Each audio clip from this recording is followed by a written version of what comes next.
বাঙালি মানে সবার বাড়ি একরকম খাওয়া সেটা কিন্তু নয়। এই যে দিচ্ছি এটা কিন্তু মাছ পাতা, এটা কিন্তু সবাই আবার খায় না। আমার বাবার বাড়ি কিন্তু এটা একদম ফেমাস, দুপুরে রাতে তো থাকেই। আজ আমি চিংড়ি মাছ পাতায় দেবো, মাছ আমি পাতায় দিয়েছি সেটা আমার শর্টে গিয়ে দেখতে পারবেন। চিংড়ি মাছ, মূলো, আলু, পেঁয়াজ, রসুন নিয়ে এটা কিন্তু আজ পাতায় দেব। সাথে কিন্তু মশলা তো আছে, লঙ্কা পাউডার, হলদি পাউডার, জিরা পাউডার আর লবণটা দিয়ে এটা কিন্তু কাঁচা তেল দিয়ে ভালো করে মেখে নেব।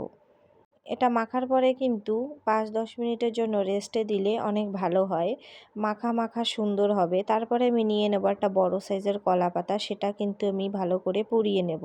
তোমরা যেরকম দেখতে পাচ্ছ সেরকমভাবেই কিন্তু পুড়িয়ে নিয়ে, যেন পরে পাতাটা ফেটে না যায় সেই কারণেই কিন্তু এই পোড়ানো। তারপরে দিয়ে দেবো সর্ষের তেল, যেন পাতায় কিছু লেগে না যায়। মাছ পাতায় দেবো তো এটা যেন নিচ থেকে লেগে না যায়, তার জন্য এই তেলটা দেওয়া। তারপরে যা আমি মেখে রেখেছি সেগুলো সব পাতায় দিয়ে দেব। পাতায় বেশ সাজিয়ে গুছিয়ে একটা কড়াইতে এগুলো কিন্তু পাতা শুদ্ধ দিয়ে দেব। তারপরে কিন্তু 5-10 মিনিটের জন্য ঢেকে রাখবো, যেন ভালো করে সেদ্ধ হয়। 10 মিনিট পরে কিন্তু একটু এরকমভাবে ঘুরিয়ে ফিরিয়ে দিতে হবে, যেন চারোদিকে ভালো করে হয়। আমার এক পাশের মাছ পাতায় হয়ে গেছে, তো আমি আরেকটা পাতা নিয়ে দুটো প্লেটের সাহায্যে কিন্তু এইভাবে পাল্টি করে দেব।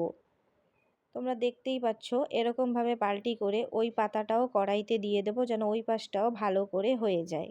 এটা কিন্তু ভাতের সঙ্গে খুবই ভালো লাগে, কেন কি এটা আস্তে আস্তে হয়, এত সুন্দরভাবে সেদ্ধ হয় আর এত ভালো লাগে খেতে। এটা কিন্তু দারুণ না, অসাধারণ লাগে খেতে। তোমরা ঘরে একবার ট্রাই করবেন, আর ভালো লাগলে লাইক সাবস্ক্রাইব করবেন।